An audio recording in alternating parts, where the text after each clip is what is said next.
Hello everyone, मैं हूं Imran NISM trainer. अगर आप एनआईएसएम सीरीज 5 पे म्यूचुअल फंड डिस्ट्रीब्यूशन एग्जाम की प्रिपरेशन कर रहे हैं तो इस वीडियो को बिल्कुल मिस मत कीजिए, क्योंकि आज हम सॉल्व करेंगे लेटेस्ट सिलेबस 2026 के according must expected mock test question, जिनके थ्रू आप एग्जाम का पैटर्न, कॉन्सेप्ट्स और ट्रिकी क्वेश्चन को आसानी से समझ पाएंगे। हर क्वेश्चन के बाद मैं एक्सप्लेनेशन भी दूंगा ताकि सिर्फ आंसर याद ना रहे, कॉन्सेप्ट भी क्लियर हो जाए। तो अपनी नोटबुक और पेन रेडी रखिए और देखते हैं आप 100 में से कितने मार्क्स स्कोर कर पाते हैं। चलिए मॉक टेस्ट स्टार्ट करते हैं। Which of this is an important criteria for choosing either growth option or dividend option in the same mutual fund scheme?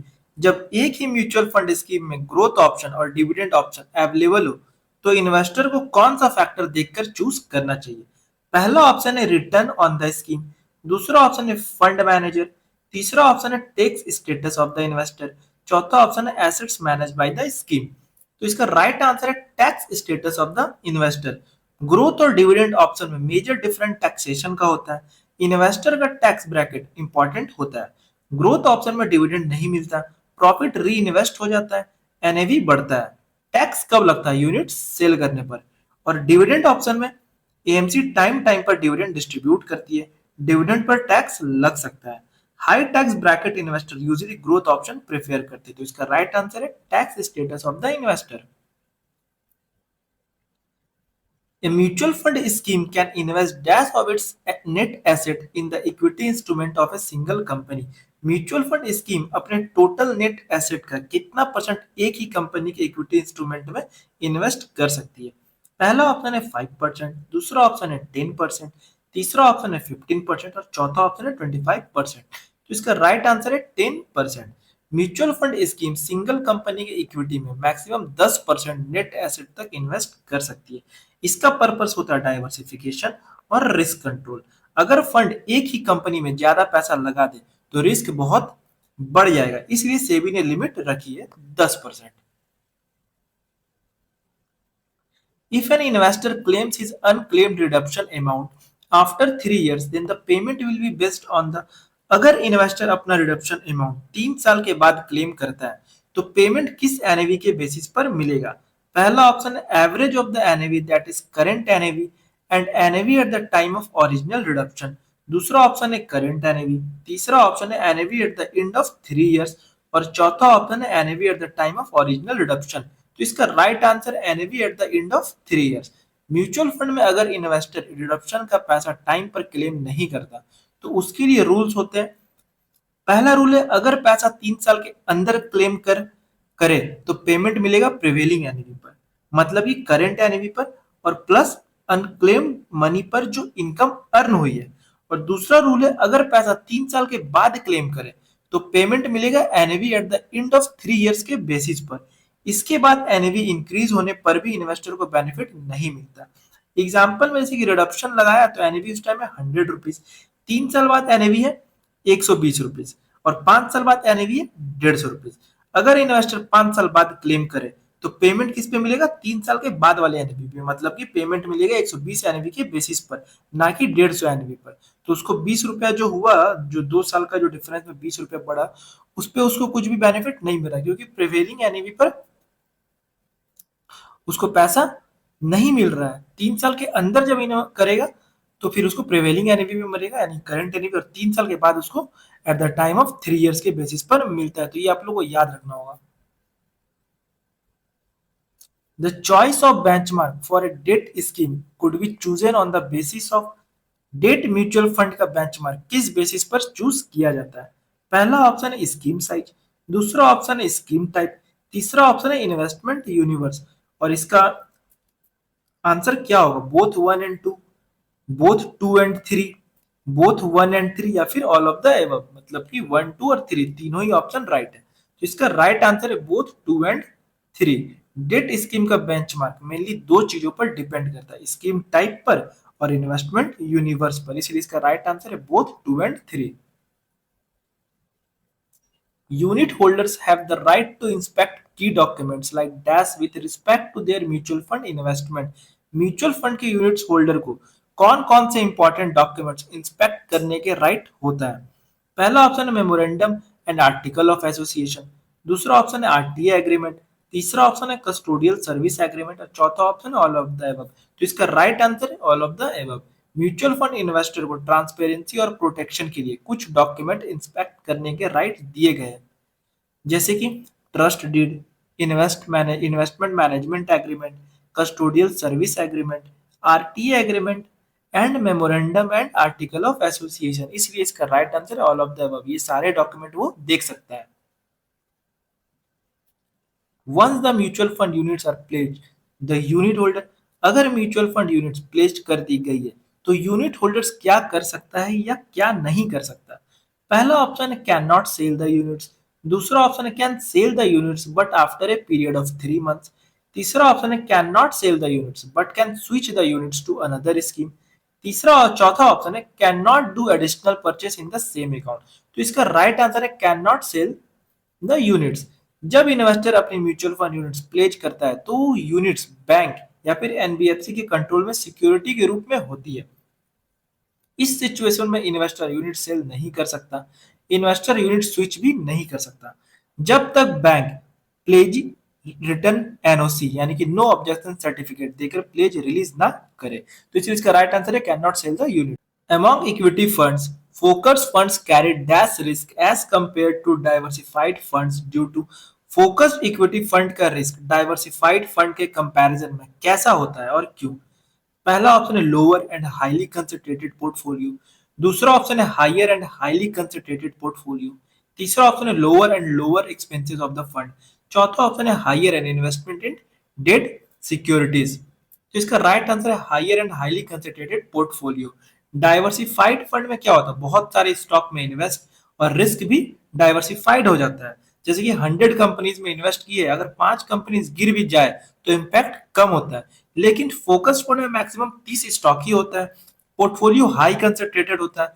30 company में अगर इन्वेस्ट किए हैं और उसमें से 5-6 स्टॉक अगर गिर जाए तो पोर्टफोलियो पर बड़ा इम्पैक्ट पड़ेगा। इसीलिए इसका राइट आंसर है higher end highly concentrated portfolio.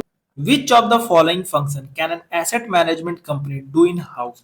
AMC कौन सा फंक्शन खुद कर सकती है। पहला ऑप्शन है कस्टोडियल सर्विस, दूसरा ऑप्शन है ब्रोकिंग, तीसरा option registrar and transfer agent. इसका राइट आंसर है registrar and transfer agent. AMC RTA का काम खुद भी कर सकती है या किसी एक्सटर्नल आरटीए कंपनी को अपॉइंट कर सकती है, जैसे कि कैम्स के फिनटेक। लेकिन एएमसी चाहे तो ये काम इंटरनली भी हैंडल कर सकती है। आरटीए क्या काम करता है, RTA investor related record maintain करता है, जैसे कि investor account records, unit allotment, reduction process, statement of accounts, transaction records. तो इसका राइट आंसर है registrar and transfer agent. Which debt scheme of mutual fund invest only in debt securities where money will be repaid within 91 days? कौन सा mutual fund date scheme सिर्फ उन securities में invest करती है जिनकी मैच्योरिटी 91 डेज के अंदर होती है। पहला ऑप्शन है मनी मार्केट फंड, दूसरा ऑप्शन है मीडियम टर्म डेट फंड, तीसरा ऑप्शन है फिक्स्ड मैच्योरिटी प्लान, चौथा ऑप्शन है लिक्विड फंड। इसका राइट आंसर है लिक्विड फंड्स का ही मैच्योरिटी 91 डेज होता है। लिक्विड फंड एक short term debt fund category होती है। लिक्विड फंड सिर्फ उन डेट और मनी मार्केट इंस्ट्रूमेंट में इन्वेस्ट करती है जिनकी मैच्योरिटी 91 डेज तक होती है। लिक्विड फंड इन्वेस्ट करते हैं किसमें, ट्रेजरी बिल में, commercial paper, certificate of deposit, short term money market instrument. तो इसका राइट आंसर है liquid funds 91 days maturity. Which exam has to be cleared to get the employee unique identification number from MP? MP से employ unique number identification number लेने के लिए कौन सा exam पास करना जरूरी होता है। पहला ऑप्शन है SEBI 5A mutual fund distribution certification examination, दूसरा ऑप्शन है AMFI 5A mutual fund distribution certification examination, तीसरा ऑप्शन है NISM 5A mutual fund distributor certificate examination और चौथा ऑप्शन है NISM 5B mutual fund distributor certificate foundation. तो इसका राइट आंसर है NISM 5A mutual fund distributor certification examination. EUIN लेने के लिए पहले एम्प्लॉय को एनआईएसएम सीरीज 5 पे एग्जाम क्लियर करना पड़ता है, जिसके लिए अभी आप लोग पढ़ रहे हैं एनआईएसएम सीरीज 5 पे एग्जाम क्लियर करना। उसके बाद एम्प्लॉय एनआईएसएम सीरीज 5 पे एग्जाम पास करता है जब, फिर एमफी में रजिस्ट्रेशन होता है और फिर एमफी EUIN अलॉट करता है। तो इसका राइट आंसर है NISM 5A mutual fund distributor certification examination. Asset allocation must primary match. Asset allocation सबसे पहले किस चीज से मैच होना चाहिए? पहला ऑप्शन है लॉन्ग टर्म वैल्यू क्रिएशन, दूसरा ऑप्शन है इन्वेस्टमेंट नीड्स, तीसरा ऑप्शन है फाइनेंशियल गोल्स, चौथा ऑप्शन है टैक्स सेविंग नीड्स। तो इसका राइट आंसर है फाइनेंशियल गोल्स। एसेट एलोकेशन हमेशा इन्वेस्टर के फाइनेंशियल गोल के अकॉर्डिंग डिसाइड होता है। फाइनेंशियल गोल का मतलब क्या है? Retirement planning, children education, house purchase, marriage fund, wealth creation. तो इसका राइट आंसर है financial goal. If there is a breach of the code of conduct by an intermediary and a second violation by the intermediary is proved, then the registration of the intermediary is dash। अगर mutual fund distributor code of conduct का violation करता है और दूसरी बार ये violation proof हो जाता है तो उस डिस्ट्रीब्यूटर का रजिस्ट्रेशन क्या होगा? पहला ऑप्शन है नॉट रिन्यूड, दूसरा ऑप्शन है कैंसल्ड, तीसरा ऑप्शन है सस्पेंडेड, चौथा ऑप्शन है विथहेल्ड। तो इसका राइट आंसर है कैंसल्ड। एम्फी के रूल्स के अकॉर्डिंग अगर mutual fund distributor code of conduct break करता है तो प्रोसेस स्टेप बाय स्टेप होता है। पहला स्टेप है एक्सप्लेनेशन मांगा जाता है। एम्फी डिस्ट्रीब्यूटर को लेटर भेजता है और बोलता है 3 वीक्स के अंदर एक्सप्लेनेशन दो। तो एग्जाम में ये भी क्वेश्चन आ जाता है कि कितने वीक्स के अंदर एक्सप्लेनेशन मांगा जाता है, टाइम पीरियड। तो 3 वीक्स, ये भी इंपॉर्टेंट है। दूसरा स्टेप है वार्निंग लेटर। एक्सप्लेनेशन नहीं आता है या एक्सप्लेनेशन सेटिस्फैक्टरी नहीं होता है तो एम्फी वार्निंग लेटर भेजता है। वार्निंग में लिखा होता है अगर फ्यूचर में फिर वायलेशन हुआ तो रजिस्ट्रेशन कैंसिल हो जाएगा। तीसरा स्टेप है सेकंड वायलेशन। अगर डिस्ट्रीब्यूटर सेकंड टाइम वायलेशन करता है और प्रूफ हो जाता है तो एमपी उसका रजिस्ट्रेशन कैंसिल कर देगा, इसलिए इसका राइट आंसर है cancelled. What is the maximum number of joint holders allowed per mutual fund application? एक म्यूचुअल फंड एप्लीकेशन है, मैक्सिमम कितने जॉइंट होल्डर्स अलाउड होते हैं? पहला ऑप्शन है 3, दूसरा ऑप्शन है 4, तीसरा ऑप्शन है 5 और चौथा ऑप्शन है 6। तो इसका राइट आंसर है 3। म्यूचुअल फंड रूल्स के अकॉर्डिंग एक एप्लीकेशन में मैक्सिमम 3 होल्डर्स अलाउड होते हैं। फर्स्ट होल्डर जिसे प्राइमरी होल्डर भी बोलते हैं, सेकंड होल्डर और थर्ड होल्डर। फर्स्ट होल्डर जो होता है वो मेन इन्वेस्टर होता है। स्टेटमेंट और कम्युनिकेशन इसी के नाम पर आते हैं। टैक्स लायबिलिटी भी इसी पर होती है। और जो सेकंड और थर्ड होल्डर होता है वो को होल्डर्स होते हैं। इमरजेंसी या डेथ सिचुएशन में ऑनरशिप ट्रांसफर इजी होता है। Which transaction of an open-ended fund is based on the net asset value NAV pricing? Open-ended mutual fund में कौन सा ट्रांजैक्शन एनएवी के बेसिस पर होता है? पहला ऑप्शन है परचेस ऑफ यूनिट्स, दूसरा ऑप्शन है रिडक्शन ऑफ यूनिट्स, तीसरा ऑप्शन है both purchase and reduction of units. तो इसका राइट आंसर है both purchase and reduction of units. Open ended mutual fund में दोनों ट्रांजैक्शन एनवी पर होते हैं। पहला परचेस मतलब यूनिट बाय करना, जब इन्वेस्टर म्यूचुअल फंड खरीदता है यूनिट्स एनवी प्राइस पर मिलती है। जैसे कि एनवी अगर 50 चल रहा है और इन्वेस्टमेंट 5000 किया तो यूनिट्स कितना होगा? 5000 से डिवाइड कर देंगे 50 को तो 100 यूनिट्स निकल जाएगा। और अगर आप सेल कर रहे हैं, यूनिट आप सेल कर रहे हैं, तो जब इन्वेस्टर म्यूचुअल फंड बेचता है पेमेंट भी एनएवी के बेसिस पर मिलता है। जैसे कि एनएवी 70 रुपीज है, यूनिट 100 है, तो 100 को 70 से इंटू कर देंगे तो आपका टोटल अमाउंट निकल जाए कितना मिलने वाला है। तो सारा कुछ एनएवी के बेसिस पे ही हुआ, तो इसलिए इसका राइट आंसर है both purchase and reduction of units. The minimum investment limit in equity and equity related instrument of large cap companies for a large cap mutual fund scheme is dash of total assets। Large cap mutual fund scheme को अपने total asset का minimum कितना percent large cap companies equity या equity related instrument में invest करना होता है? पहला ऑप्शन है 70%, दूसरा ऑप्शन है 80%, तीसरा ऑप्शन है 85% और चौथा ऑप्शन है 90%। तो इसका राइट आंसर है 80%। लार्ज कैप म्यूचुअल फंड को अपने टोटल एसेट का मिनिमम 80% लार्ज कैप कंपनीज में इन्वेस्ट करना पड़ता है। लार्ज कैप कंपनीज क्या होता है? टॉप 100 कंपनीज को लार्ज कैप कंपनीज कहा जाता है मार्केट कैपिटलाइजेशन के बेसिस पर। अगर किसी लार्ज कैप म्यूचुअल फंड का टोटल एसेट 100 करोड़ है तो minimum 80 crore large cap stock में इन्वेस्ट करना मैंडेटरी है, क्योंकि 80% इक्विटी लार्ज कैप फंड में इन्वेस्ट करना होता है। और जो बाकी का 20 करोड़ बचा, वो इन्वेस्ट होता है कैश में, डेट में, या अदर इक्विटीज में, लाइक मिड कैप हो गया, स्मॉल कैप हो गया, इसमें। बट लार्ज कैप फंड है तो 80% लार्ज कैप स्टॉक में ही इन्वेस्ट होगा। As per SEBI regulation, a mutual fund scheme should have at least dash investor. SEBI के रूल्स के अकॉर्डिंग एक म्यूचुअल फंड स्कीम में मिनिमम कितने इन्वेस्टर होने चाहिए? पहला ऑप्शन है 10, दूसरा ऑप्शन है 15, तीसरा ऑप्शन है 20, चौथा ऑप्शन है 25। तो इसका राइट आंसर है 20। म्यूचुअल फंड स्कीम के लिए दो मेजर कंडीशन होते हैं। मिनिमम 20 इन्वेस्टर होने चाहिए, और दूसरा है कोई भी सिंगल इन्वेस्टर स्कीम के टोटल कॉर्पस का 25% से ज्यादा होल्ड नहीं कर सकता। तो इस क्वेश्चन से आपको दो क्वेश्चन बन रहा है कि मिनिमम कितने इन्वेस्टर होना चाहिए, तो 20। एक फंड में मैक्सिमम जो कॉर्पस है कितना इन्वेस्ट किया जा सकता है, तो वो है 25%। तो ये दोनों क्वेश्चन आता है कि मैक्सिमम कॉर्पस कितना इन्वेस्ट कर सकते हैं, सिंगल इन्वेस्टर मैक्सिमम कॉर्पस में कितना इन्वेस्ट कर सकता है, या फिर एक स्कीम में मिनिमम जो इन्वेस्टर होते हैं, नंबर ऑफ इन्वेस्टर कितने होते हैं, तो 20। तो ये आप लोग अच्छे से याद कीजिए, ये इंपॉर्टेंट क्वेश्चन भी है। Which of this is not included in the key information memorandum? KIM में कौन सा इंफॉर्मेशन इंक्लूड नहीं होता है? पहला ऑप्शन है date of issue, opening, issue closing and reopening.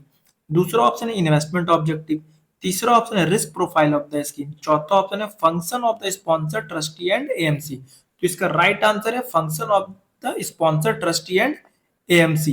किम में सिर्फ स्कीम रिलेटेड इंफॉर्मेशन होती है, जैसे कि इन्वेस्टमेंट ऑब्जेक्टिव हो गया, रिस्क प्रोफाइल हो गया, asset allocation, benchmark, dividend policy, expenses, scheme performance. ये सब इन्वेस्टर को स्कीम समझने में हेल्प करता है।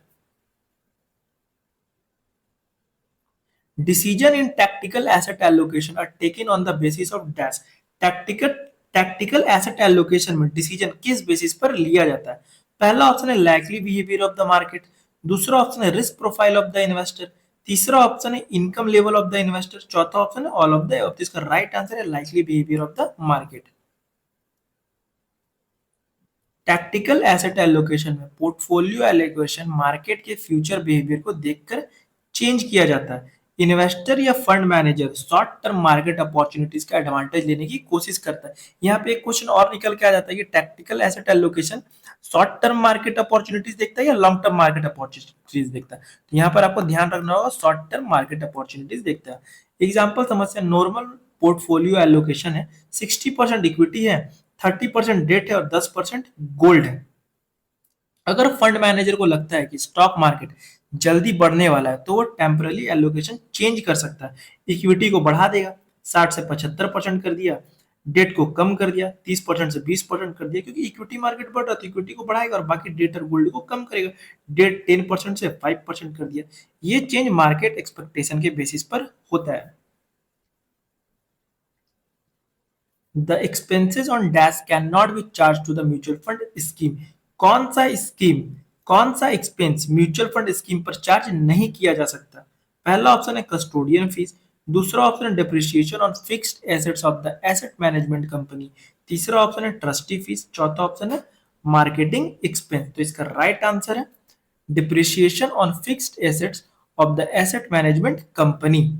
एएमसी के कुछ कंपनी लेवल एक्सपेंस होते हैं, जैसे कि ऑफिस फर्नीचर हो गया, कंप्यूटर्स हो गया, बिल्डिंग्स, ऑफिस इक्विपमेंट, इन सब पर डिप्रिसिएशन लगता है। लेकिन ये म्यूचुअल फंड स्कीम के ऑपरेशन का पार्ट नहीं होते, इसलिए इनका एक्सपेंस इन्वेस्टर से चार्ज नहीं किया जा सकता।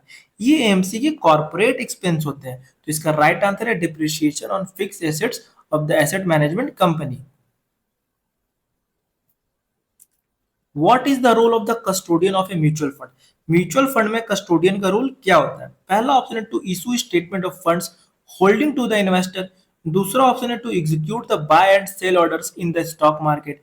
तीसरा ऑप्शन है to keep the safe custody of the securities of the mutual fund scheme. चौथा ऑप्शन है to issue account statement to the mutual fund unit holders. तो हम लोग पढ़ चुके हैं कि कस्टोडियन का रोल क्या होता है, ट्रस्टी का रोल क्या होता है, स्पॉन्सर का रोल क्या होता है। तो ट्रस्टी का रोल होता है 3 नंबर वाला, to keep the safe custody of the securities of the mutual fund scheme. Custodian का मेन काम होता है म्यूचुअल फंड के सिक्योरिटीज को सेफ रखना, सिक्योरिटीज का मतलब है shares, stock, bonds, government securities, other financial instrument. Custodian क्या करता है, म्यूचुअल फंड के एसेट्स को सेफ कस्टडी में रखता है। सिक्योरिटीज की डिलीवरी रिसीवर ट्रांसफर करता है। बाय और सेल ट्रांजेक्शन का सेटलमेंट हैंडल करता है। Which of these investors is are exempted from providing PAN details for investment in mutual fund? कौन कौन से इन्वेस्टर को म्यूचुअल फंड इन्वेस्टमेंट के लिए पैन डिटेल्स देने की जरूरत नहीं है? पहला ऑप्शन है systematic investment plan where annual investment does not exceed ₹50,000। अगर 50,000 से कम इन्वेस्टमेंट है एक फाइनेंशियल ईयर में तो वहां देने की जरूरत नहीं है, तो ये राइट है। दूसरा ऑप्शन है investor residing in the state of Sikkim, Sikkim के रेसिडेंट्स को पैन कार्ड देने की जरूरत नहीं है, ये भी राइट है। तीसरा ऑप्शन है transaction under taken on behalf of central and state government, ये भी राइट है। सेंट्रल एंड स्टेट गवर्नमेंट को बिहाफ पे जो ट्रांजेक्शन होता है वहां देने की जरूरत नहीं है। और चौथा option all of the above, इसका राइट आंसर हो जाएगा ऑल ऑफ द एबव। आइए एक्सप्लेनेशन समझते हैं। नॉर्मली म्यूचुअल फंड इन्वेस्टमेंट के लिए पैन मैंडेटरी होता है, लेकिन कुछ स्पेशल केस में पैन देना जरूरी नहीं होता, जैसे गवर्नमेंट के बिहाफ पे ट्रांजेक्शन हो, सिक्किम के रेसिडेंट हो, यूएन और इंटरनेशनल एजेंसी जो इंडिया में टैक्स नहीं देते हैं, और अगर investment 50,000 per year mutual fund में कम है तो वहां भी पैन देने की जरूरत नहीं है। तो इसका राइट आंसर हो जाएगा ऑल ऑफ द एबव, क्योंकि सारा ही ऑप्शन सही है। An investor chooses a mutual fund scheme based on whether his her dash matches with that of the scheme. Investor mutual fund select करते टाइम किस चीज को मैच करता है स्कीम के साथ? पहला ऑप्शन है इन्वेस्टमेंट पीरियड, दूसरा ऑप्शन है इन्वेस्टमेंट ऑब्जेक्टिव, तीसरा ऑप्शन है इन्वेस्टमेंट स्ट्रेटेजी। तो इसका राइट आंसर है इन्वेस्टमेंट ऑब्जेक्टिव। हर म्यूचुअल फंड स्कीम का एक क्लियर इन्वेस्टमेंट ऑब्जेक्टिव होता है, जैसे कि ग्रोथ, इनकम, सेफ्टी। इन्वेस्टर को क्या करना चाहिए, उसे अपना गोल मैच करना चाहिए स्कीम के ऑब्जेक्टिव के साथ, तो इसलिए इसका राइट आंसर हो जाएगा investment objective. Mutual fund have to follow the regulation of Reserve Bank of India for investment in. Mutual fund को आरबीआई के रूल किस टाइप के इन्वेस्टमेंट में फॉलो करने पड़ते हैं? पहला ऑप्शन है सिक्योरिटीज मार्केट, दूसरा ऑप्शन है गोल्ड, तीसरा ऑप्शन है मनी मार्केट, चौथा ऑप्शन है कमोडिटी मार्केट। तो इसका राइट आंसर हो जाएगा मनी मार्केट। मनी मार्केट और फॉरेन एक्सचेंज को कंट्रोल कौन करता है? आरबीआई कंट्रोल करता है। इक्विटी एंड म्यूचुअल फंड को कंट्रोल कौन करता है? सेबी कंट्रोल करता है। तो ये आप लोगों को याद रखना है। इसलिए म्यूचुअल फंड जब मनी मार्केट इंस्ट्रूमेंट जैसे कि ट्रेजरी बिल, कमर्शियल पेपर में इन्वेस्ट करते हैं तो उन्हें आरबीआई के रूल फॉलो करने पड़ते हैं। To become a mutual fund distributor in India, one has to pass an exam which is conducted by mutual fund distributor बनने के लिए जो एग्जाम देना पड़ता है वो कौन कंडक्ट करता है? पहला ऑप्शन है security and exchange board of India, SEBI. SEBI तो रेगुलेट करता है, तो ये नहीं होगा। दूसरा option national stock exchange, NSE. तीसरा ऑप्शन है national institute of securities market, NISM. चौथा ऑप्शन है association of mutual fund in India. तो इसका राइट आंसर है एनआईएसएम। अगर आपको म्यूचुअल फंड डिस्ट्रीब्यूटर बनना है तो प्रोसेस होता है, पहला स्टेप होता है एनआईएसएम एग्जाम क्लियर करना, और फिर जो दूसरा स्टेप है एमपी में रजिस्ट्रेशन करना, जैसे कि एआरएन, जिससे एआरएन नंबर मिलेगा। तो आप लोगों को ये प्रोसेस याद रखना है कि एनआईएसएम एग्जाम दिलाता है और लाइसेंस एमपी से मिलता है। How often does a mutual fund disclose the information on total expense ratio charged to a mutual fund scheme and where is this published? Mutual fund अपना एक्सपेंस रेशियो कितनी बार disclose करता है और वो information कहाँ पब्लिश होती है? पहला ऑप्शन है daily on the mutual fund website, दूसरा ऑप्शन है weekly on the mutual fund website, तीसरा ऑप्शन है once a month in the fund fact sheet, चौथा ऑप्शन है once a year when it makes the mandatory disclosure to SEBI and MP। तो इसका right answer है daily on the mutual fund website. Total expense ratio मतलब टीईआर। टीईआर मतलब mutual fund चलाने का total cost expense जो इन्वेस्टर से इनडायरेक्टली चार्ज होता है। एएमसी को डेली बेसिस पर टीआर डिस्क्लोज करना होता है और वो अपनी वेबसाइट पर पब्लिश करती है। In India the mutual fund are constituted as. India में म्यूचुअल फंड का लीगल स्ट्रक्चर क्या होता है? पहला ऑप्शन है लिमिटेड कंपनी, दूसरा ऑप्शन है नॉन गवर्नमेंट ऑर्गेनाइजेशन, तीसरा ऑप्शन है सेल्फ रेगुलेटरी ऑर्गेनाइजेशन, चौथा ऑप्शन है ट्रस्ट। तो इसका राइट आंसर है फोर्थ नंबर वाला ट्रस्ट।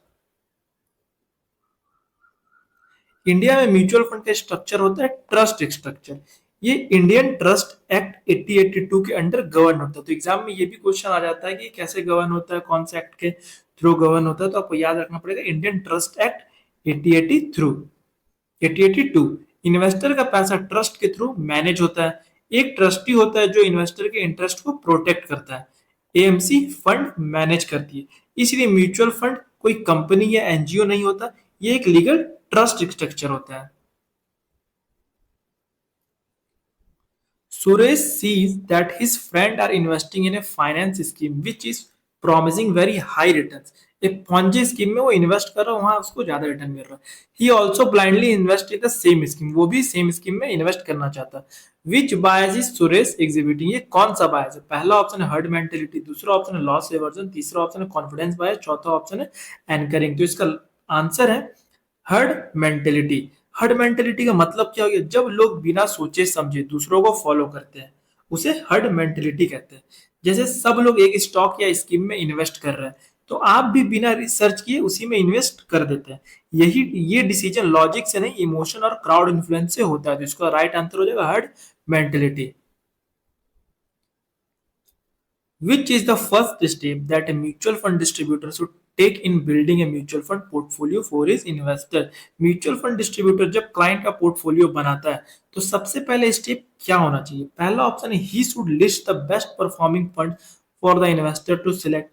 दूसरा ऑप्शन है he should set the financial goal of the investor. तीसरा ऑप्शन है he should invest the amount in a liquid fund and set the systematic transfer plan in good equity funds. चौथा option है he should list good equity funds with the lowest expense ratio for the investor to select. तो इसका right answer हो जाएगा 2 number वाला, ही should set the financial goal of the investor. पहले financial goal set करना होता है। इन्वेस्टमेंट कभी फंड से स्टार्ट नहीं होता है, इन्वेस्टमेंट गोल से स्टार्ट होता है। एग्जाम्पल जैसे चाइल्ड एजुकेशन हो गया, रिटायरमेंट हो गया, हाउस बाइंग, ये सब गोल हो गया। जब गोल क्लियर होता है तभी डिसाइड होता है कितना इन्वेस्ट करना है, कितने टाइम के लिए करना और किस टाइप के फंड में करना। तो इसका राइट आंसर क्या है? He should set the financial goal of the investor. Dash is a proper benchmark for a balanced hybrid scheme. Balanced hybrid fund के लिए करेक्ट बेंचमार्क कौन सा है? पहला ऑप्शन है क्राइजिल हाइब्रिड 75+25 कंजर्वेटिव इंडेक्स। दूसरा ऑप्शन है क्राइजिल हाइब्रिड 25+75 एग्रेसिव इंडेक्स। तीसरा ऑप्शन है क्राइजिल हाइब्रिड 50+50 मॉडरेट इंडेक्स। तो यहाँ बैलेंस हाइब्रिड पूछा जा रहा है, हम लोग को पता है बैलेंस्ड में 50+50 होता है, तो इसीलिए क्राइजिल हाइब्रिड 50+50 मॉडरेट इंडेक्स इसका राइट आंसर होगा। Hybrid fund equity plus debt fund को हाइब्रिड फंड बोलते हैं। इसमें एग्रेसिव फंड होता है, एग्रेसिव हाइब्रिड होता है जिसमें ज्यादा इक्विटी होता है, 75% इक्विटी होता है, और इसका जो इंडेक्स होता है 25+75 एग्रेसिव इंडेक्स। बैलेंस हाइब्रिड में 50% इक्विटी होता है और 50% डेट होता है, तो इसका जो बेंचमार्क होता है 50+50 मॉडरेट इंडेक्स। कंजर्वेटिव फंड में ज्यादा डेट होता है 75%, और इसका जो बेंचमार्क होता है 75+25 conservative index. In which of these cases will the lock-in in a retirement fund be lower than the prescribed 5 years? कौन से केस में रिटायरमेंट फंड का लॉक इन 5 साल से कम हो सकता है? पहला ऑप्शन है when the retirement age is earlier than 5 years from the date of investment। दूसरा ऑप्शन है when the age of the investor at the time of making initial investment is not less than 50 years। तीसरा option है when the target corpus is achieved before 5 years। चौथा option है all of the above। तो इसका right answer है when the retirement age is earlier than 5 years from the date of investment। Retirement fund एक open ended solution oriented scheme होता है जिसमें lock in period होता है 5 साल या रिटायरमेंट एज तक, जो भी पहले आए विच एवर इज अर्लियर। तो एग्जाम में ये भी पूछ दिया जाता है कि रिटायरमेंट फंड का लॉक इन पीरियड कितना होता है, तो 5 साल होता है, ये आप लोगों को ध्यान रखना पड़ेगा। और ईएलएस फंड का लॉक इन पीरियड होता है 3 इयर्स, ये भी याद रखिएगा। ELS fund lock in period 3 years और retirement fund lock in year 5 years. इस स्कीम में पैसा आप 5 साल से पहले या रिटायरमेंट से पहले जो भी पहले हो विड्रॉ नहीं कर सकते हैं। Which of these is a physical assets? इनमें से कौन सा एसेट्स रियल फिजिकल फॉर्म में एग्जिस्ट करता है? पहला ऑप्शन है बैंक डिपॉजिट, दूसरा ऑप्शन है units by real estate investment trust, तीसरा ऑप्शन है रियल एस्टेट, चौथा ऑप्शन है शेयर्स इन फिजिकल फॉर्म। तो इसका राइट आंसर है रियल एस्टेट। फिजिकल एसेट मतलब जो फिजिकली एग्जिस्ट करता है, जिन्हें हम टच और देख सकते हैं, जैसे कि लैंड हो गए, बिल्डिंग्स हो गए, गोल्ड हो गए। फाइनेंशियल एसेट्स मतलब पेपर, डिजिटल फॉर्म, ये सिर्फ वैल्यू रिप्रेजेंट करते हैं, फिजिकल चीज नहीं होती, जैसे कि bank, FD, mutual fund, share, real estate, investment trust, units. How is the redemption transaction of a mutual fund price? Mutual fund units बेचने पर प्राइस कैसे कैलकुलेट होते हैं? NAV plus exit load, NAV minus exit load, NAV plus entry load, NAV minus entry load. तो entry load करके कुछ नहीं है, एग्जिट लोड ही होगा। तो एनएवी से एग्जिट लोड को माइनस कर दे, तो इसका राइट आंसर क्या हो जाएगा? NAV minus exit load. जब आप फंड बेचते हो तो आपका एनएवी से थोड़ा कम पैसा मिलता है, क्योंकि एग्जिट लोड कट होता है।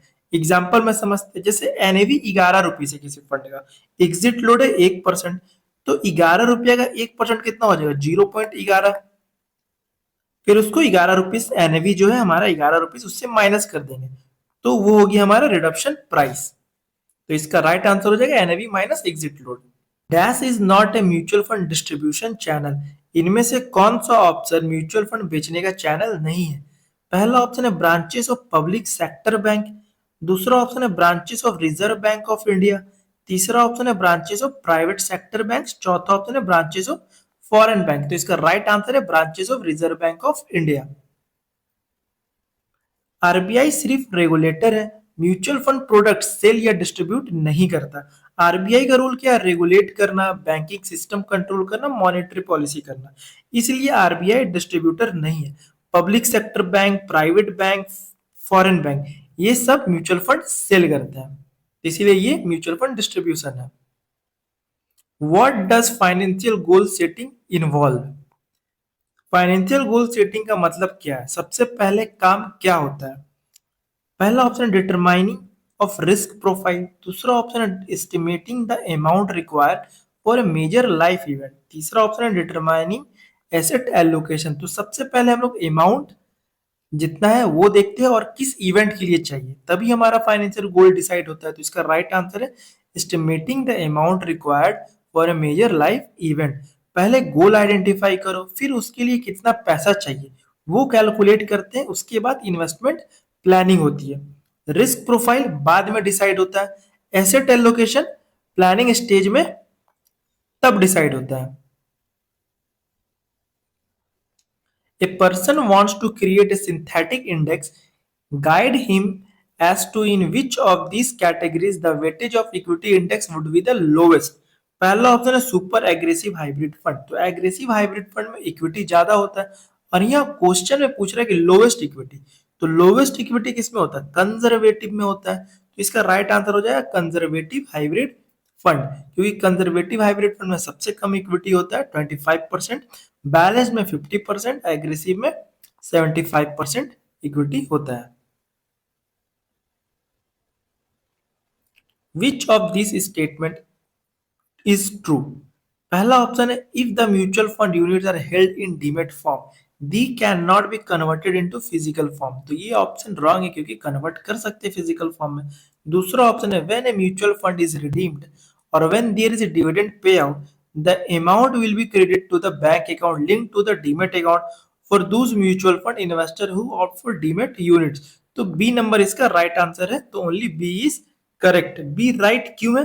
क्योंकि रिडम्पशन और डिविडेंड का पैसा डायरेक्टली बैंक अकाउंट में जाता है जो डीमेट से लिंक होता है, इसीलिए B is correct. How will an application to subscribe mutual fund units be treated if an AMFI registration number is mentioned in the application form and the choice of regular plan is indicated?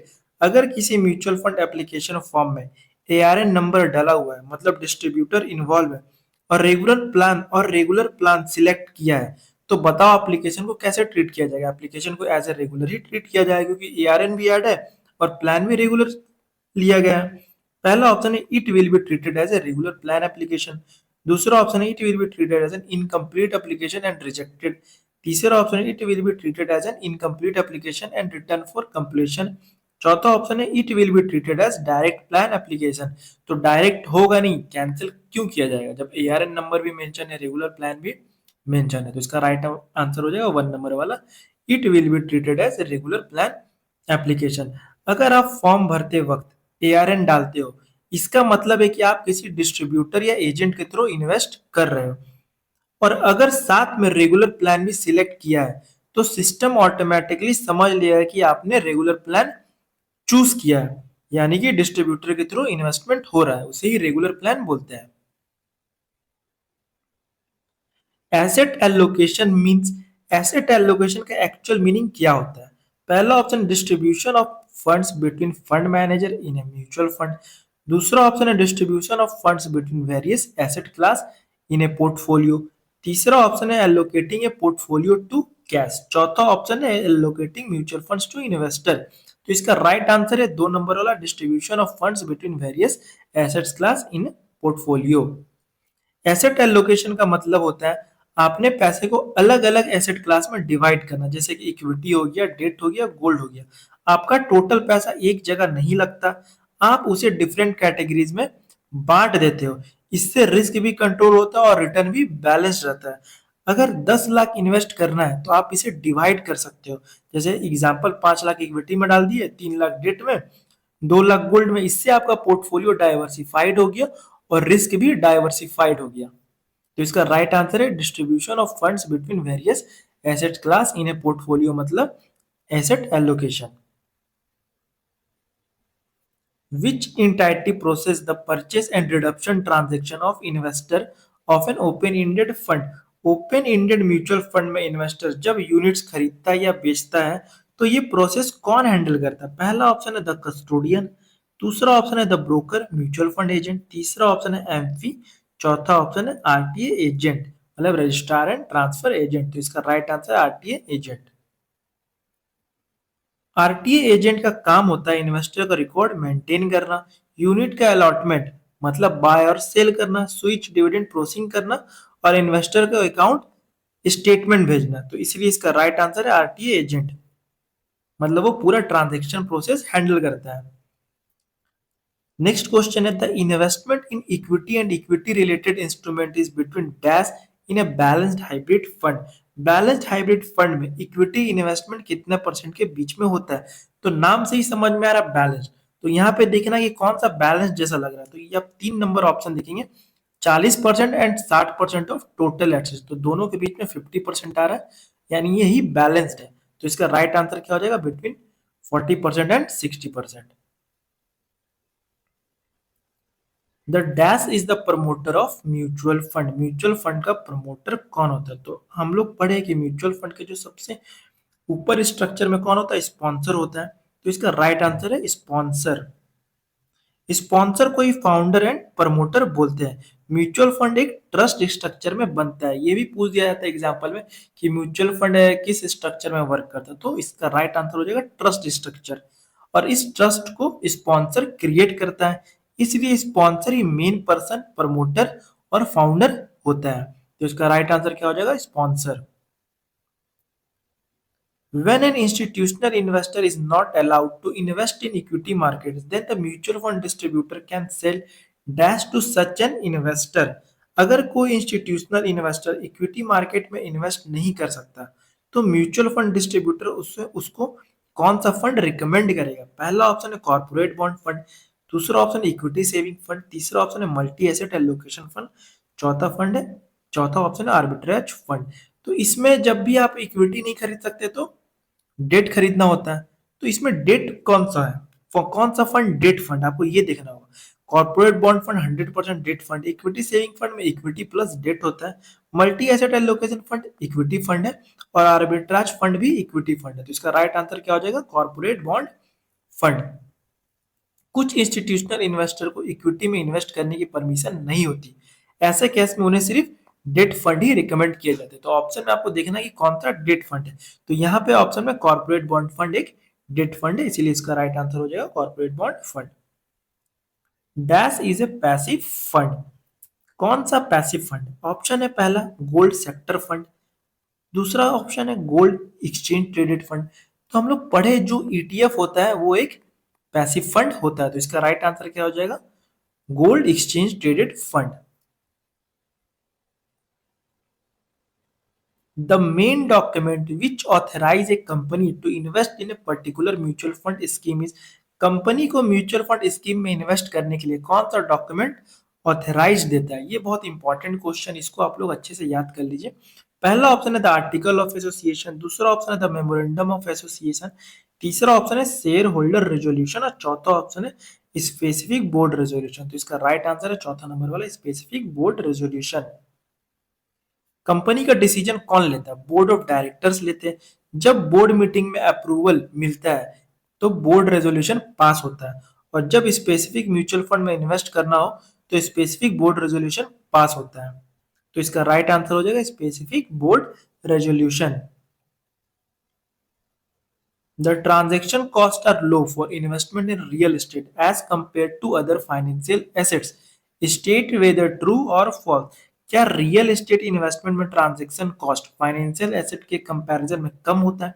तो ये बिल्कुल false है, क्योंकि real estate में transaction cost ज्यादा होता है। Real estate में जब आप प्रॉपर्टी खरीदते हो तो उसमें स्टम्प ड्यूटी लगता है, रजिस्ट्रेशन चार्जेस लगता है, ब्रोकरेज देना पड़ता है, ये सब मिलके कॉस्ट काफी हाई हो जाता है। दूसरी तरफ financial assets like mutual fund, stock, cost comparatively कम होता है, तो इसलिए ये फॉल्स हो जाएगा, क्योंकि रियल एस्टेट में ज्यादा लगता है charges. Mr. Mehta is a stock market investor. The stock market had crashed recently. Mr. Mehta pulls back all his investment from the stock market because he fears that the market will fall again. Which bias is Mr. Mehta exhibiting? Mr. Mehta ने देखा market recently crash हुआ है, डर की वजह से उसने अपना सारा पैसा निकाल लिया। ये बिहेवियर कौन सा बायस दिखाता है? पहला ऑप्शन है रिसेंसी बायस, दूसरा ऑप्शन है ओवर कॉन्फिडेंस बायस, तीसरा ऑप्शन है कंफर्मेशन बायस और चौथा ऑप्शन है हर्ड मेंटेलिटी। तो इसका जो रियल आंसर होगा वो रिसेंसी बायस होगा, क्योंकि रिसेंट इवेंट से ये रिलेटिव है, तो इसीलिए रिसेंसी बायस इसका राइट आंसर होगा। रेसेंसी बायस का मतलब क्या हो गया? जो अभी रिसेंट में हुआ है उसको ही फ्यूचर का बेस मान लेना। मार्केट गिरा तो लोग सोचते हैं गिरेगा, मार्केट बढ़ा तो लोग सोचते हैं अब मार्केट सिर्फ बढ़ेगा ही, बट ऐसा तो नहीं होता है।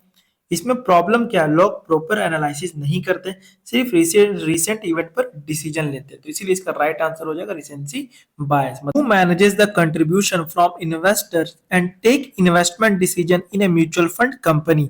म्यूचुअल फंड में इन्वेस्टर का पैसा कौन मैनेज करता है और इन्वेस्टमेंट डिसीजन कौन लेता है? पहला ऑप्शन है द इन्वेस्टर्स, दूसरा ऑप्शन है द ट्रस्टी, तीसरा ऑप्शन है द एसेट मैनेजमेंट कंपनी, चौथा ऑप्शन है द स्पॉन्सर। तो इसका राइट आंसर है the asset management company. Mutual fund structure में एएमसी सबसे इंपॉर्टेंट रोल प्ले करता है। एएमसी के पास फंड मैनेजर और रिसर्च टीम होती है जो डिसाइड करता है कौन सा स्टॉक खरीदना है, कौन सा बॉन्ड खरीदना है, कब बाय सेल करना है, पोर्टफोलियो का एलोकेशन क्या होगा। तो इसका राइट आंसर है the asset management company AMC. Identify which among the following is the first step in the sequence of creating a mutual fund product. Mutual fund product launch करने के process में सबसे पहला स्टेप क्या होता है? पहला ऑप्शन है launching the new fund offer NFO, दूसरा ऑप्शन है filing of scheme information document with SEBI for observation, तीसरा ऑप्शन है launch of advertising and public relation campaign by AMC, चौथा ऑप्शन है approval of trustee and AMC board for the new product and drafting of SID. तो इसका right answer है fourth number वाला, approval for trustee and AMC board for the new product and drafting of SID. Mutual fund scheme launch करने से पहले एक proper approval process होता है, जिसमें जो पहला स्टेप होता है वो ट्रस्टी और एएमसी का अप्रूवल होता है, और यही क्वेश्चन पूछ रहा है कि पहला प्रोसेस क्या है। सेकंड प्रोसेस है सीड प्रिपरेशन, फिर उसके बाद सेबी फिलिंग, एडवर्टाइजिंग और लास्ट में एनएफओ लॉन्च होता है।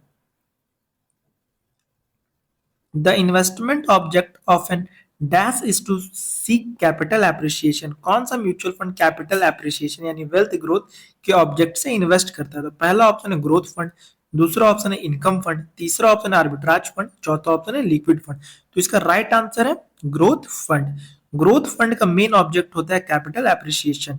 ग्रोथ फंड क्या होता है? लॉन्ग टर्म इन्वेस्ट करता है, हाई रिटर्न पोटेंशियल होता है इसमें, हाई मार्केट रिस्क भी होता है, क्योंकि जब हाई रिटर्न है तो रिस्क भी हाई होगा, और इसमें डिविडेंड फोकस नहीं होता, इसीलिए ग्रोथ पे ज्यादा फोकस रहता है। तो इसका राइट आंसर है growth fund. For units of equity linked saving scheme ELSS the lock in period is dash. Equity linked saving scheme के यूनिट्स के लिए लॉक इन पीरियड कितने टाइम का होता है? पहला ऑप्शन है 3 years from the date of original investment, even in case of subsequent purchase by SIP. दूसरा ऑप्शन है 3 years from the date of original investment for each individual units for purchase made by SIP. तीसरा option है there is no lock in period if tax exemption is claimed. तो इसका right answer है 3 years from the date of original investment for each individual unit for purchase made by SIP. ELSS एक tax saving mutual fund होता है जिसमें section 80C के under tax deduction मिलता है। इसमें लॉक इन पीरियड होता है 3 years का। ये याद रखना, एग्जाम में ये भी क्वेश्चन आ जाता है कि ईएलएसएस में लॉक इन पीरियड 3 years का होता है। अगर एसआईपी से इन्वेस्ट करते हैं तो हर एसआईपी इंस्टॉलमेंट के अलग 3 years लॉक इन होता है। तो अगर आप एसआईपी से इन्वेस्ट कर रहे हैं ईएलएसएस फंड में, तो अगर मान लेते हैं कि 2021 का आप जनवरी में इन्वेस्ट किए, एक एसआईपी जनवरी में लगा, फिर दूसरा एसआईपी फरवरी में लगा, तो जो जनवरी में आप जो खरीदे जितना यूनिट मिला वो आप रिडीम कब कर पाएंगे? 3 साल बाद। और फरवरी के लिए फिर अलग से 3 साल, फिर मार्च के लिए अलग से 3 साल। तो इसीलिए इसका राइट आंसर है 3 years from the date of original investment for each individual unit for purchase made by SIP.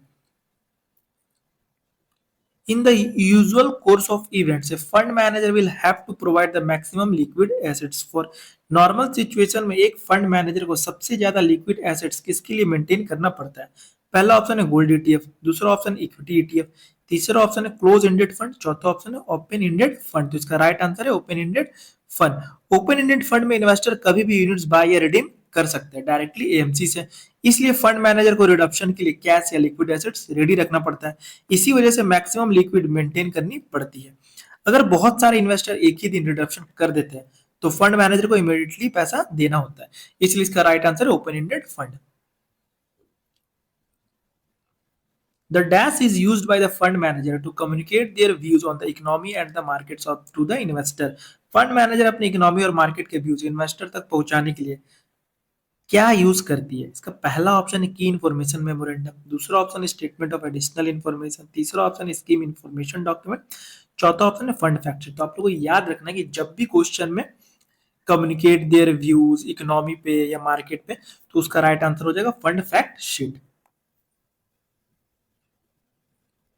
Fund fact sheet एक मंथली रिपोर्ट होता है जो एएमसी पब्लिश करती है। ये भी पूछ दिया जाता है कि फंड फैक्ट शीट कितने ड्यूरेशन में पब्लिश होता है एग्जाम में, तो वो आपको याद रखना मंथली। फंड फैक्ट शीट में क्या क्या होता है? फंड का ऑब्जेक्टिव होता है, पोर्टफोलियो होल्डिंग होता है, कौन से स्टॉक में है, बॉन्ड्स में है, कौन से सेक्टर में, फंड परफॉर्मेंस होता है, asset allocation, risk measure, fund manager commentary. Commentary में ही आ जाता है आपका इकोनॉमी एंड मार्केट व्यू। तो इकोनॉमी एंड मार्केट व्यू किसमें होता है? फंड फैक्ट शीट में होता है। What is the disadvantage of company fixed deposit when compared to bank fixed deposit? Bank fix deposit के कंपैरिजन में कंपनी फिक्स डिपॉजिट का डिसएडवांटेज क्या होता है? पहला ऑप्शन है लोअर रेट ऑफ इंटरेस्ट, दूसरा ऑप्शन है लोअर सेफ्टी, तीसरा ऑप्शन है हाईली वॉलेटाइल, चौथा ऑप्शन है difficult to liquidate.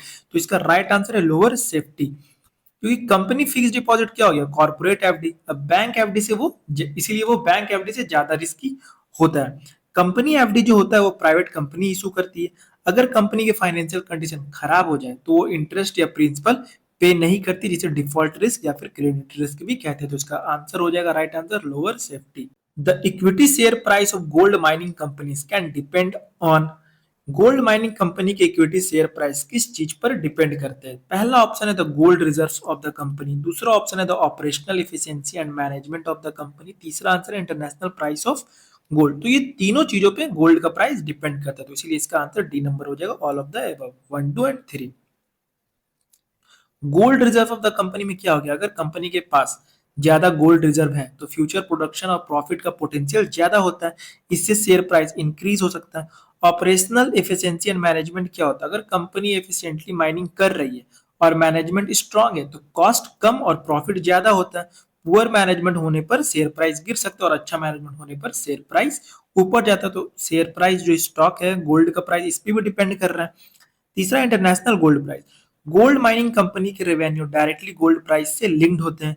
Gold price increase करता तो इंक्रीज हो रहा है तो कंपनी प्रॉफिट भी इंक्रीज हो रहा है, शेयर प्राइस भी इंक्रीज हो रहा है। तो ये सब चीज पे गोल्ड का प्राइस डिपेंड करता है। इसलिए आंसर हो जाएगा all 1, 2 and 3।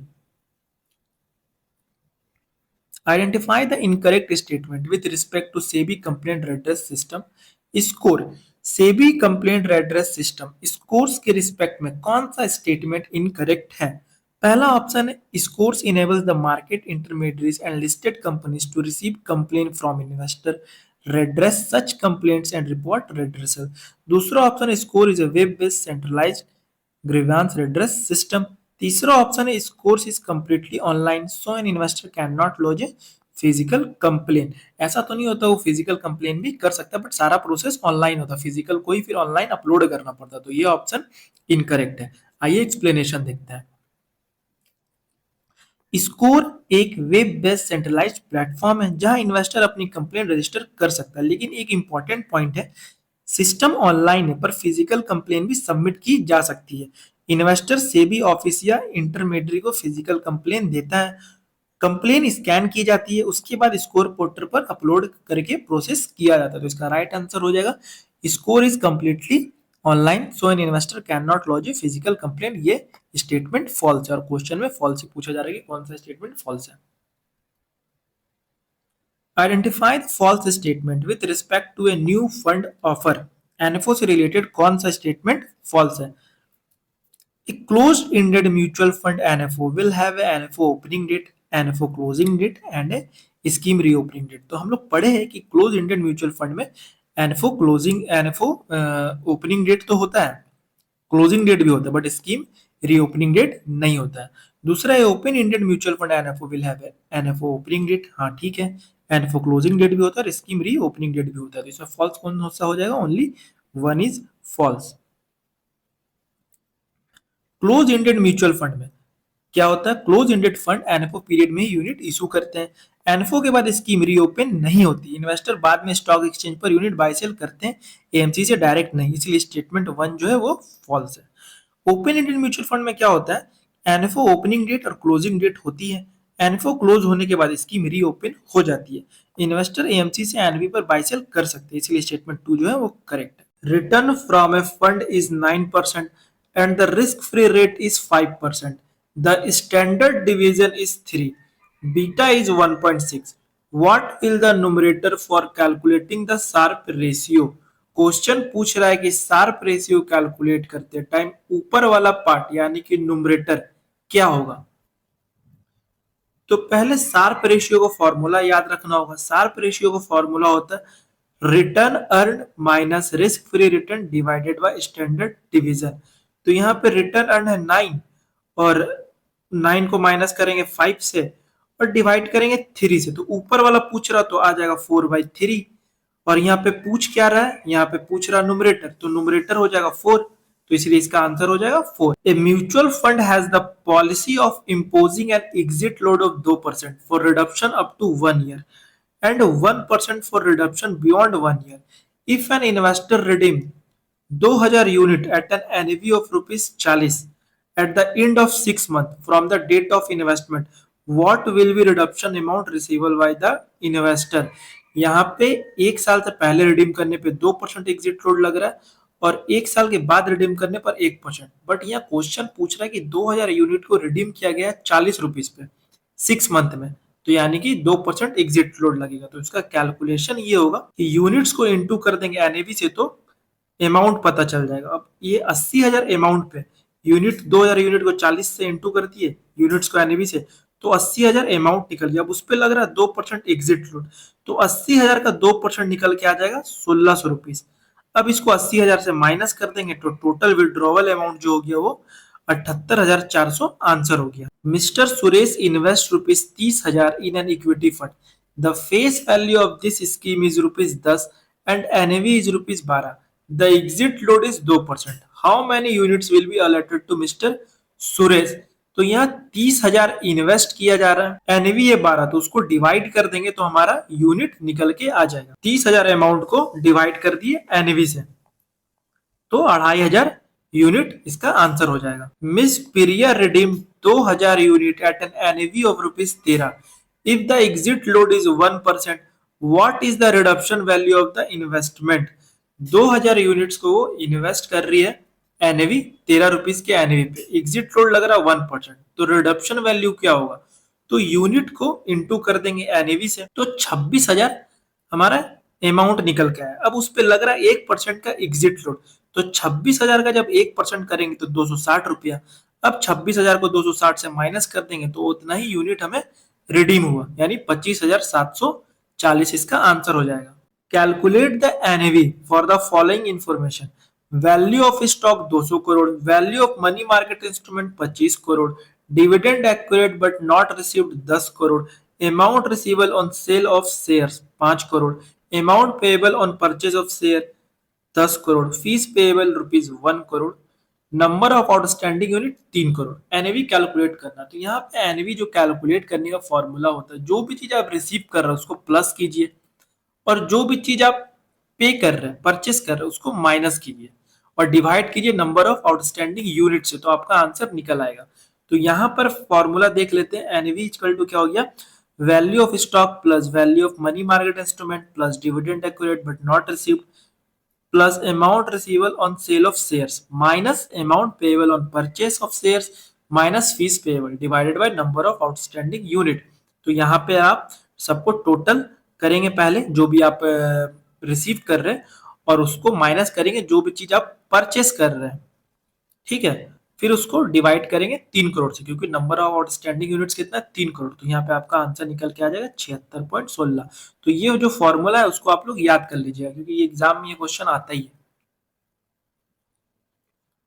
The market value of stock of a scheme is rupees 240 crore, dividend accurate but not received is rupees 30 crore, the expense payable at are 10 crore, the total number of outstanding unit is 120 lakh, what is the NAV of the scheme. Same question है, इसमें भी NAV पूछ रहा है। तो यहाँ पे आपको जो आउटस्टैंडिंग यूनिट्स 120 लाख है, तो उसको आपको करोड़ में कन्वर्ट करना पड़ेगा। टोटल मार्केट वैल्यू दिया हुआ 240 करोड़ और डिविडेंड मिल रहा है कितना 30 करोड़ का, तो दोनों को प्लस करेंगे और जो एक्सपेंस है उससे माइनस कर देंगे तो आपका निकल करके आ जाएगा 260। अब उसको डिवाइड करना यूनिट से, तो यूनिट्स दिया हुआ 120 लाख, उसको करोड़ में कन्वर्ट करेंगे तो 1.20 करोड़ यूनिट हो जाएगा। जब डिवाइड कर देंगे तो 216.66 एनवी निकल के आ जाएगा। Miss Shweta purchase through a distributor 5000 units of a mutual fund scheme at a NAV of rupees 30। The current NAV of the scheme is rupees 28। What will the trail commission for today if the trail commission rate is 1% per annum.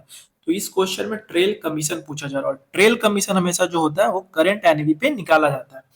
तो जो units है 5000 उसको into कर देंगे N V से, तो हमारा amount निकल के आ गया। अब जब अमाउंट निकल के आ गया तो ट्रेल कमीशन का फॉर्मूला क्या होता है, करंट वैल्यू, जो कि हम यूनिट्स को एनवी से इंटू किए तो हमारा करंट वैल्यू निकल के आ गया 1,40,000, उसको मल्टीप्लाई करते ट्रेल कमीशन। ट्रेल कमीशन हमारा 1% और डिवाइडेड बाय 365, तो आंसर निकल के आ जाएगा 3 रुपीज 83 पैसा। तो ये हमारा आंसर है 3 रुपीज 83 पैसा। The return from A fund is rupees 9%, standard division is 0.75% and the beta is 1.4. The risk free rate of return is 7%. What is the denominator in the calculation of the Sharpe ratio? पहले वाला question में numerator पूछा था ऊपर वाला, इस बार question पूछ रहा डिनोमिनेटर नीचे वाला। तो हमें पहले फॉर्मूला याद रखना कि शार्प रेशियो का फॉर्मूला क्या होता है। फॉर्मूला होता है return earn minus risk free return divided by standard division. Question में खुद दे दिया है स्टैंडर्ड डिवीजन, तो जब नीचे वाला दे दिया आपका 0.75 तो वही आपका आंसर हो जाएगा 0.75, क्योंकि इसमें डिनोमिनेटर पूछ रहा है, तो जो डिनोमिनेटर होता है वो नीचे वाला होता है। तो इसका राइट आंसर क्या हो जाएगा 0.75। The market value of a mutual fund schemes portfolio is rupees 15 crore. Its current liability are rupees 2 crore. The unit capital is rupees 10 crore. Face value is rupees 10 rupees per unit. Calculate the NAV. तो इसमें NAV का formula क्या हो जाता है, जो भी आप रिसीव कर रहे हो उसको प्लस करना है और जो भी आपका लाइबिलिटीज है उसको माइनस करना है। मतलब एसेट्स जो होगी आपका टोटल एसेट्स, उसमें से टोटल लाइबिलिटीज को माइनस करेंगे। तो टोटल एसेट्स हमारा 15 करोड़ और जो टोटल लाइबिलिटीज है 2 करोड़, तो टोटल निकल के आ गया 13 करोड़। अब इसमें हमें यूनिट से डिवाइड करना, बट यहाँ यूनिट डायरेक्ट दिया हुआ नहीं है। यूनिट की जगह में क्या दिया हुआ है, यूनिट कैपिटल और फेस वैल्यू। तो यूनिट कैपिटल हमारा है 10 करोड़ और फेस वैल्यू है 10 रुपीज, तो उसको जब डिवाइड कर देंगे तो 1 करोड़ हमारा आउटस्टैंडिंग यूनिट आएगा। आउटस्टैंडिंग यूनिट का फॉर्मूला है unit capital divided by face value. तो यहाँ जब डिवाइड किए 10 करोड़ को 10 रुपीज से, तो 1 करोड़ आउटस्टैंडिंग यूनिट आ गया। तो 13 करोड़ में से 1 करोड़ को डिवाइड कर देंगे तो हमारा एनएवी निकल के आ जाएगा 13 रुपीज। एक company has a earning per share of ₹5 and price to earning ratio of 30। what will be the market price of the share of this company? तो यहाँ पे जो market price of the share आपको निकालना है, तो market price का जो फॉर्मूला होता है price to earning into earning per share, ये दोनों को जब आप मल्टीप्लाई करेंगे तो आपका मार्केट प्राइस निकल के आ जाएगा। तो प्राइस टू अर्निंग है 30 और अर्निंग पर शेयर है 5, तो दोनों को इंटू किए तो 150, तो हमारा करेक्ट आंसर निकल के आ गया 150। ये सब फॉर्मूला है जो फॉर्मूला आपको याद करना है। Mohit need ₹2 lakh in 5 years. The interest rate is 7%. The amount required today to be invested can be calculated by using the formula. तो आपको फॉर्मूला पता होना चाहिए कि फ्यूचर वैल्यू का फॉर्मूला क्या होता है, प्रेजेंट वैल्यू का फॉर्मूला क्या होता है। तो ये क्वेश्चन पूरा फॉर्मूला पे ही बेस है। तो यहाँ पे फ्यूचर वैल्यू का फॉर्मूला यही है, present value multiply by 1 plus R का पावर एन। एन यहाँ पर ईयर है, नंबर ऑफ ईयर, पर यहाँ पे पूछा जा रहा है आपका प्रेजेंट वैल्यू। फ्यूचर वैल्यू दिया हुआ तो फ्यूचर वैल्यू 2 लाख हो गया, 1 प्लस 0.07 का पावर नंबर ऑफ ईयर्स, तो ये आपका राइट आंसर हो जाएगा। The risk free return of a scheme is 7%, the beta is 1.6 and the actual return earn is 9%। What is the Treynor ratio of the scheme? तो यहाँ पे ट्रायनर ratio पूछा जा रहा है, तो आपको ट्रायनर रेशियो का फॉर्मूला याद रखना होगा कि return earn minus risk free return divided by beta. तो यहाँ पे रिटर्न अर्न है 9%, रिस्क फ्री रिटर्न है 7%, दोनों को माइनस कर देंगे तो निकल के आ जाएगा 2 और डिवाइडेड बाय कर देंगे बीटा 1.6%, तो आंसर निकल के आ जाएगा 1.25। Miss Neeta needs ₹5 lakh in 3 years from now, the interest rate is 6%, by which formula can we calculate the amount which is required to be invested today to achieve the goal? यहाँ भी future value और present value वाला formula लगेगा, उस formula से ये answer निकल के आ जाएगा। यहाँ पे प्रेजेंट वैल्यू पूछा जा रहा है, तो प्रेजेंट वैल्यू का फॉर्मूला क्या है, future value divided by 1 plus R का पावर एन। ये फॉर्मूला लगा के आप यहाँ पे आंसर निकाल सकते हैं। Miss Suresh invest ₹2 lakh in a mutual fund with a face value of ₹10 and NAV of ₹50।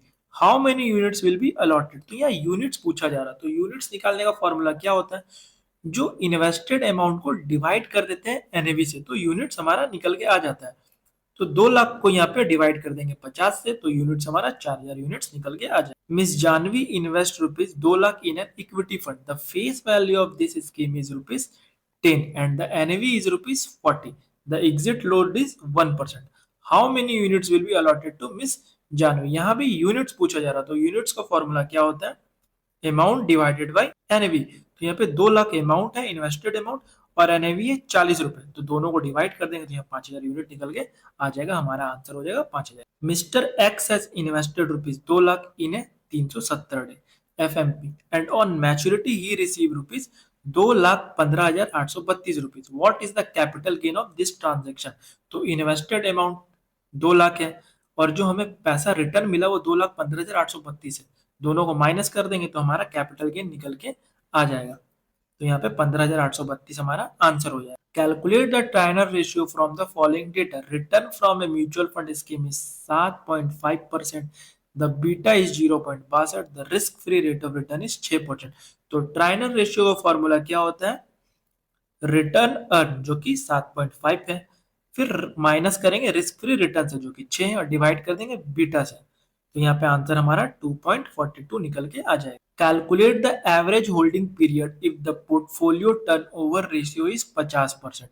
तो एवरेज होल्डिंग पीरियड का फॉर्मूला होता है 1 divide by portfolio turnover ratio, तो 1 को डिवाइड कर देंगे 50%, तो हमारा आंसर 2 निकल के आ जाएगा, यानी कि 2 years इसका आंसर है। What is the NAV if the value of stock in a mutual fund scheme is ₹100 crore, value of bond is ₹10 crore, value of money market instrument is ₹25 crore, dividend accrued but not received is 3 crore and fees payable is ₹5 crore. The number of outstanding unit is 75 lakh. तो ये हम लोग देख चुके हैं कि NAV का formula होता है कि जो भी चीज हम लोग को मिल रहा है उसको करेंगे प्लस, और जो भी चीज हमें पे करना पड़ रहा है, परचेस करना पड़ रहा है, फीस पे करना पड़ रहा है, उसको कर देंगे उससे माइनस और डिवाइड कर देंगे नंबर ऑफ आउटस्टैंडिंग यूनिट से। तो यहाँ पर 177.33 एनएवी निकल के आ जाए। A mutual fund scheme gives a return of 10% and the beta of that scheme is 0.5. The risk-free return is 7.5%. What is the Trainer ratio of this scheme? Again फिर से Trainer ratio का formula लगाएंगे और हमारा answer निकल के आ जाएगा।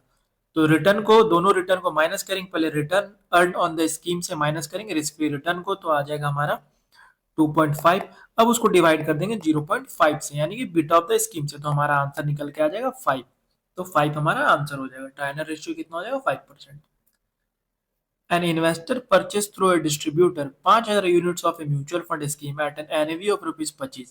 The current NAV of the scheme is rupees 43 rupees. What will be the trial commission for today? If the trial commission rate is 1%. तो ट्रायल कमीशन का हम लोग क्या फॉर्मूला देखे थे कि करंट वैल्यू पहले निकालना पड़ता है, फिर उसको जो ट्रेल कमीशन हमें दिया हुआ है उससे मल्टीप्लाई करके डिवाइड बाय 365 कर देंगे। तो करंट वैल्यू कैसे निकलेगा, जो यूनिट्स दिया हुआ है 5000 यूनिट्स को इंटू कर देंगे एनएवी से, तो हमारा करंट वैल्यू निकल के आ जाएगा 2,15,000। अब 2,15,000 को जो हमारा कमीशन रेट है 1% और डिवाइड बाय 365 करेंगे तो हमारा आंसर निकल के आ जाएगा 5 रुपए 8904 पैसा। The NAV of an equity fund is rupees 76.45 and the face value is rupees 10. An investor invests rupees 30,000.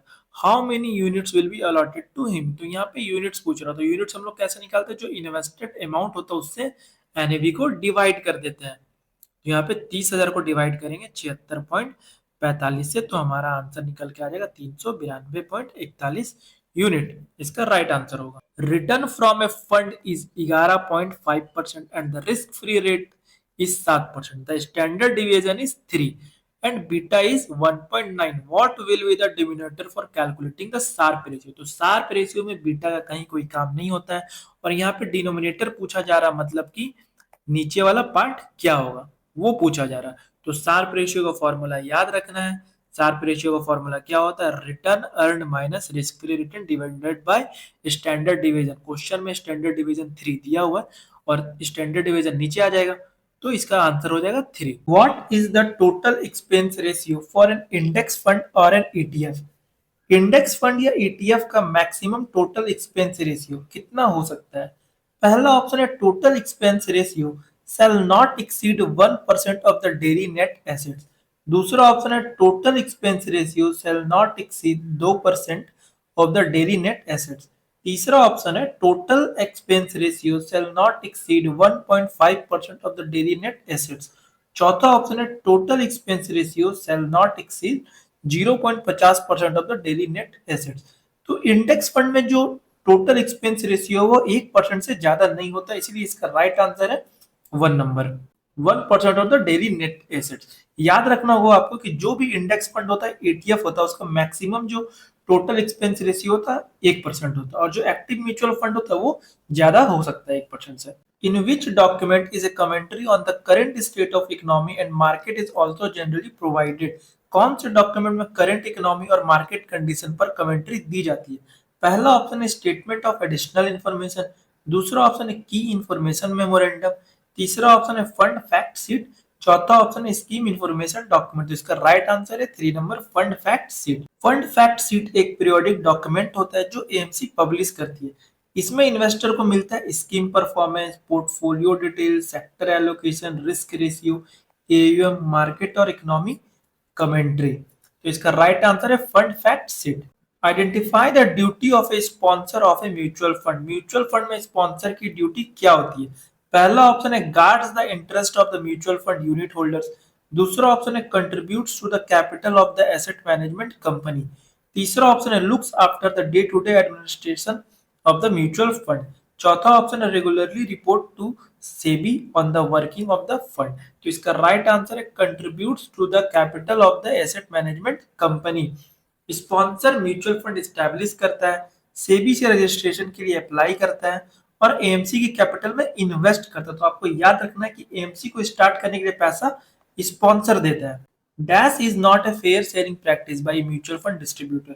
Mutual fund distributor के लिए कौन सा बिहेवियर फेयर सेलिंग प्रैक्टिस नहीं है? पहला ऑप्शन है informing the investor of the various investment option, दूसरा option है carefully understanding the client financial needs, तीसरा ऑप्शन है encouraging the churning of investment, चौथा ऑप्शन है giving personalise after sales service.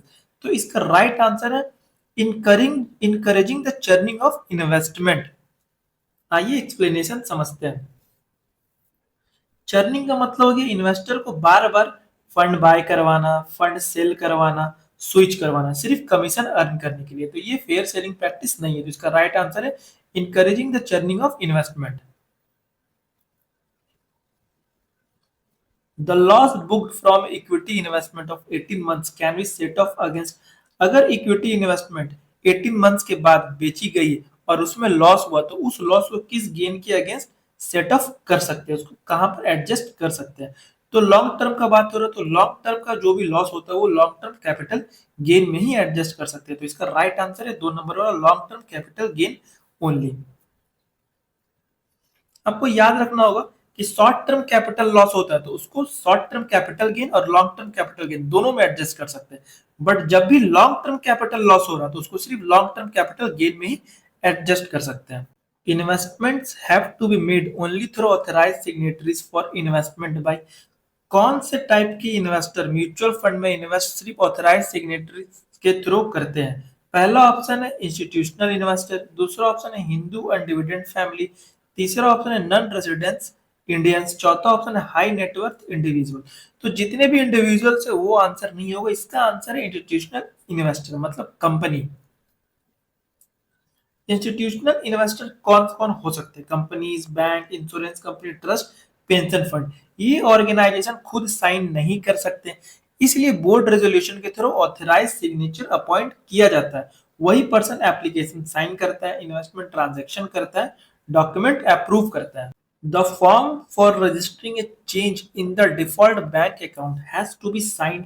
अगर म्यूचुअल फंड फोलियो में default bank account change करना हो तो चेंज रिक्वेस्ट फॉर्म किस तरह साइन किया जाएगा? पहला ऑप्शन है by the first holder only, दूसरा ऑप्शन है by the all holders of the folio, तीसरा ऑप्शन है according to the mode of holding of the folio, चौथा ऑप्शन है by all the holders of the bank account. तो इसका right answer है according to the mode of holding of the folio. Mutual fund folio में mode of holding 3 types के होते हैं।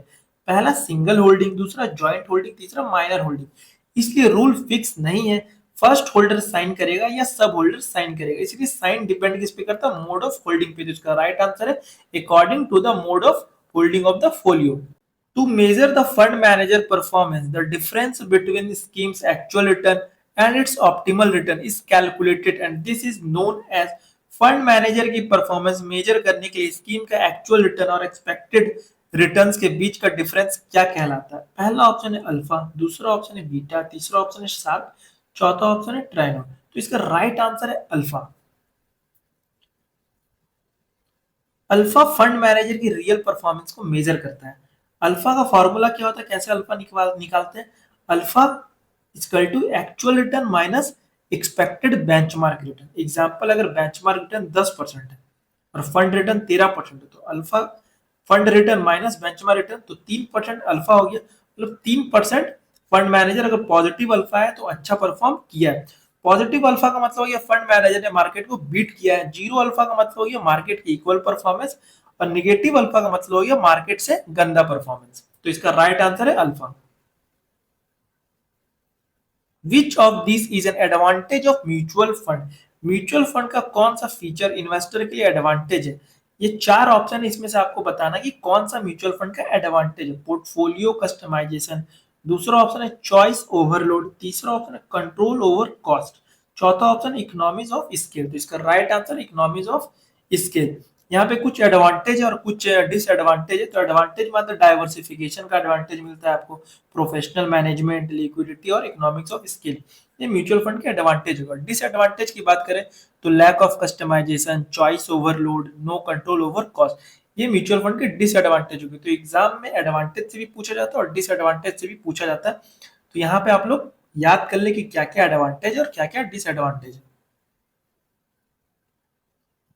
Identify the true statement. Rolling return are the average annualized return calculated for alternate holding period.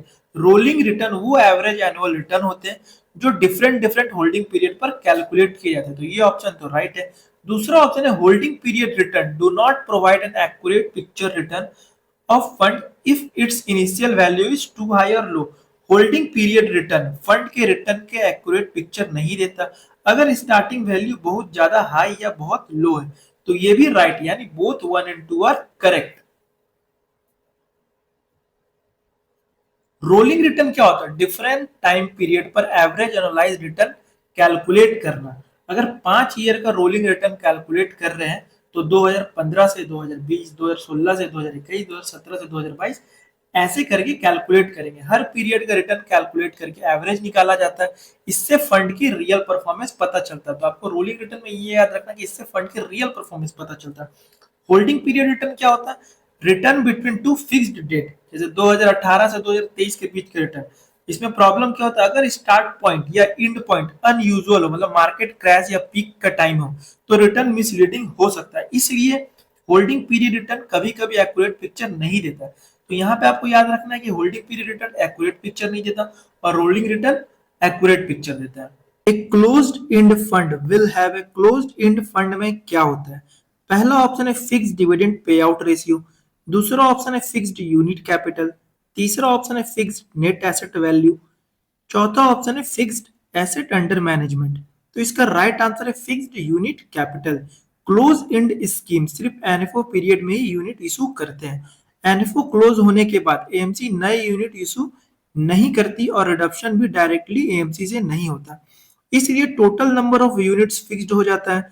इसको fixed unit capital कहते हैं। बाद में investor stock exchange पर यूनिट बाय सेल करते हैं, लेकिन स्कीम के टोटल यूनिट्स चेंज नहीं होते। तो इसका राइट आंसर हो जाएगा fixed unit capital. Opening of time stamping machine needs to be documented and reported to the asset management company.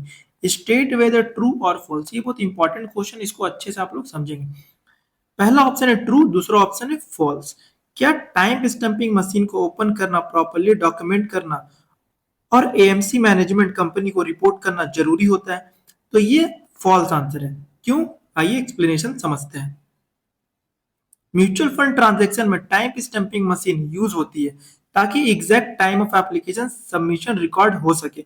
Important rule क्या है? Time stamping machine tamper proof seal के साथ होती है। अगर मशीन रिपेयर या मेंटेनेंस के लिए ओपन होती है तो सिर्फ ऑथराइज्ड वेंडर या नॉमिनेटेड पर्सन ही ओपन कर सकता है। ओपनिंग को प्रॉपर्ली डॉक्यूमेंट करना होता है, लेकिन रिपोर्टिंग एएमसी को नहीं की जाती, ट्रस्टी को की जाती है। और क्वेश्चन में पूछ रहा है कि क्या रिपोर्टिंग एएमसी को की जाती है, इसीलिए फॉल्स आंसर होगा। आपको याद रखना होगा टाइम स्टैंपिंग मशीन रिपोर्ट किसको की जाती है? ट्रस्टी को रिपोर्ट की जाती है।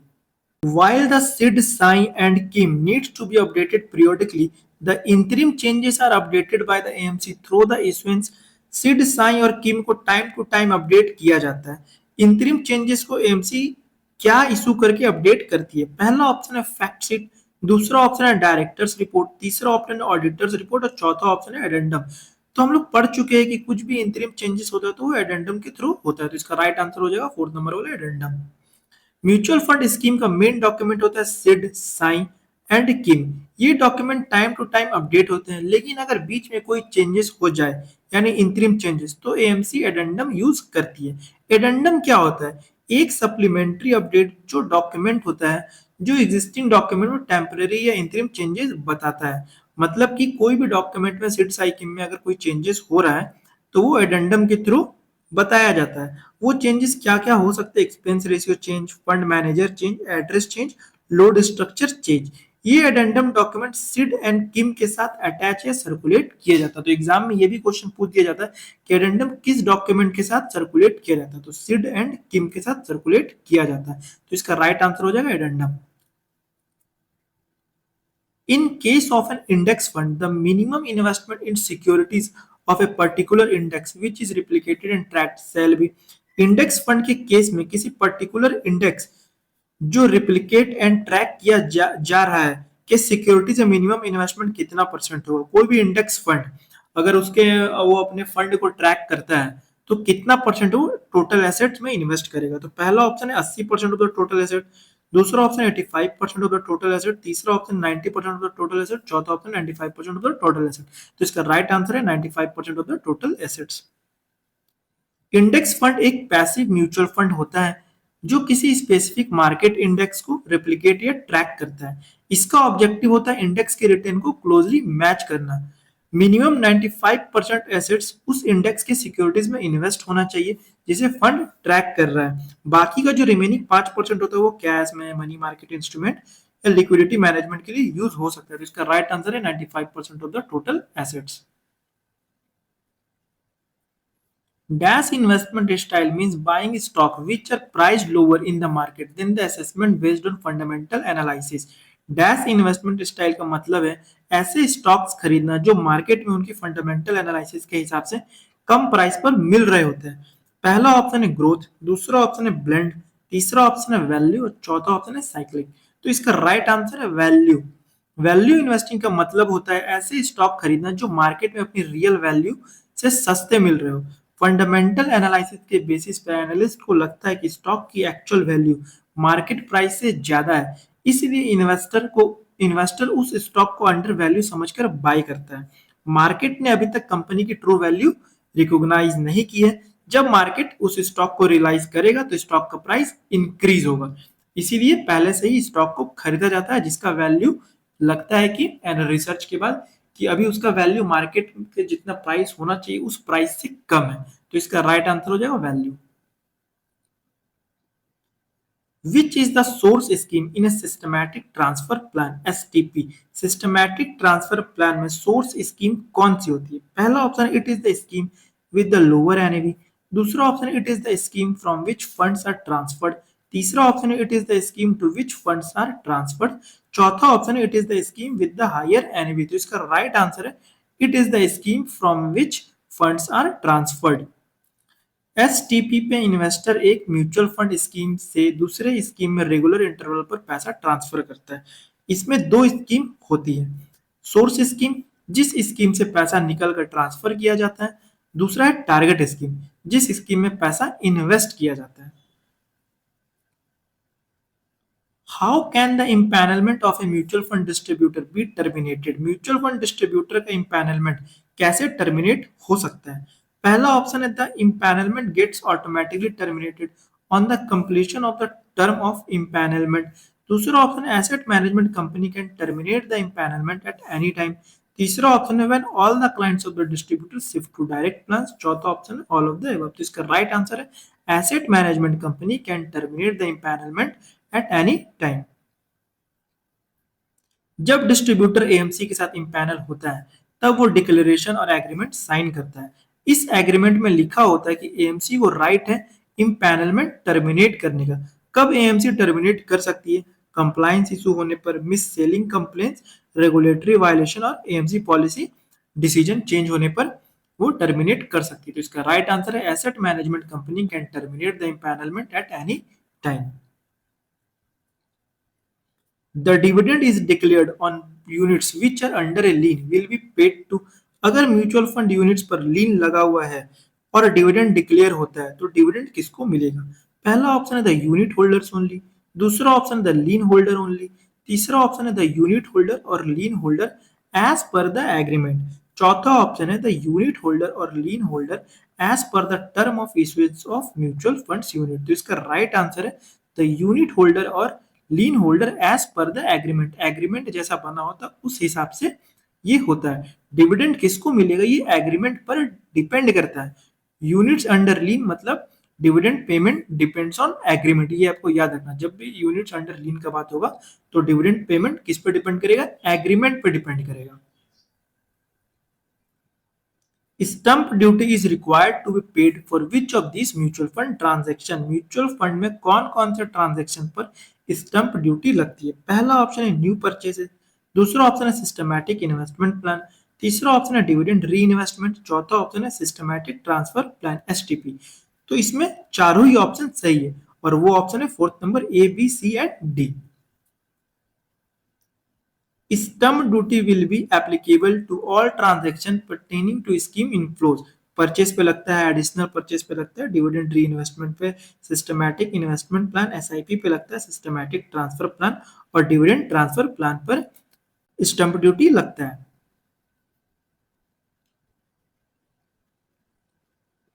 Which of these statements are true with respect to time stamping on mutual fund documents?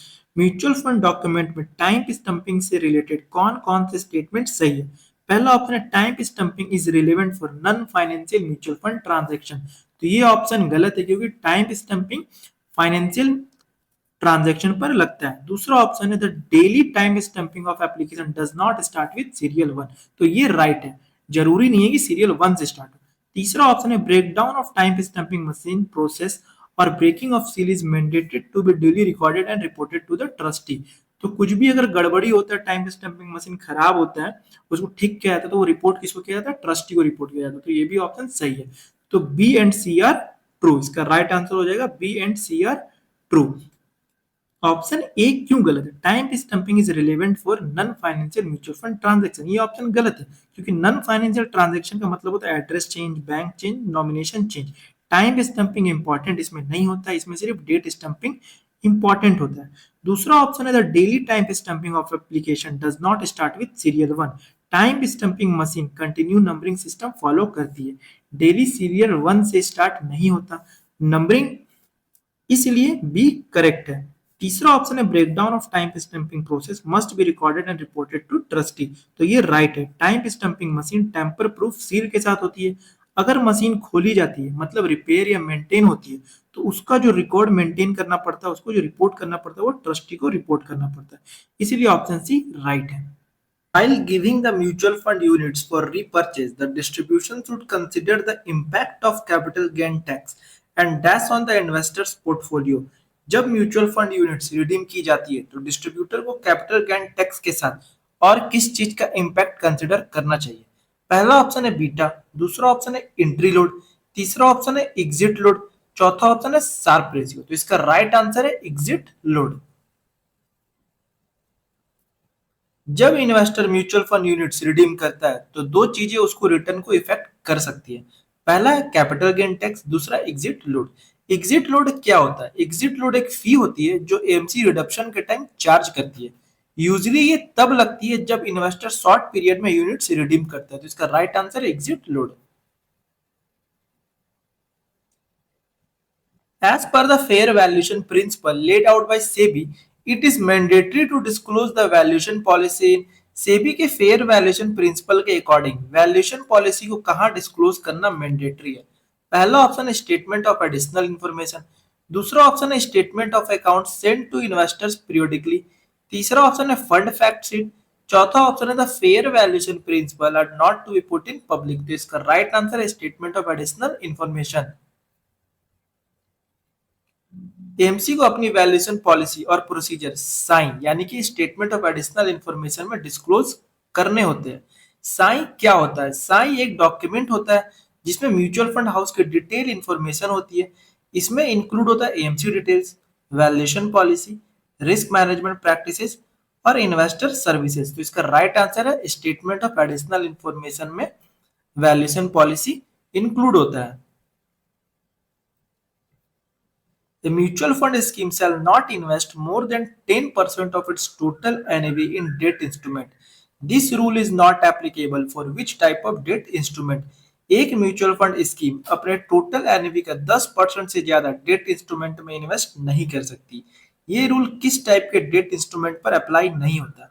पहला ऑप्शन है try party repo on government securities, दूसरा ऑप्शन है ट्रेजरी बिल्स, तीसरा ऑप्शन है गवर्नमेंट सिक्योरिटीज, चौथा ऑप्शन है ऑल ऑफ द एबव। तो इसका राइट आंसर है all of the above. Mutual fund single issuer के डेट इंस्ट्रूमेंट्स में मैक्सिमम 10% एनएवी तक इन्वेस्ट कर सकते हैं। ये रूल डाइवर्सिफिकेशन के लिए बनाया गया है, लेकिन कुछ इंस्ट्रूमेंट पर ये लिमिट नहीं होती क्योंकि ये वेरी लो रिस्क इंस्ट्रूमेंट होते हैं। सेबी ने एक्सेप्शन दिया है, जैसे कि गवर्नमेंट सिक्योरिटीज में ये नहीं होता है, treasury bill, try party repo on government securities. ये इंस्ट्रूमेंट गवर्नमेंट बैक्ड या हाईली सिक्योर होते हैं, इसलिए इनमें 10% इन्वेस्टमेंट लिमिट अप्लाई नहीं होता। तो इसीलिए इसका राइट आंसर जो all of the above. In the mutual fund industry, every AMC gives an ARN code number to the mutual fund distributor, which is to be renewed every 3 years. True or false?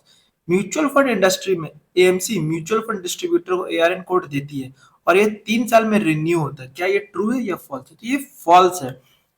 Amphi issue the ARN code number. AMC issue नहीं करता है, AMFI issue करता है, इसीलिए ये statement false है। ARN का full form होता है एम्फी रजिस्ट्रेशन नंबर। एम्फी का फुल फॉर्म होता है association of mutual fund in India. ये भी आपको याद रखना होगा कि एग्जाम में फुल फॉर्म भी पूछ देता है। तो एम्फी इशू करती है एआरएन नंबर। पहले प्रोसेस क्या होता है इसका, पहले एनआईएसएम सीरीज 5 पे सर्टिफिकेशन एग्जाम पास करना पड़ता है।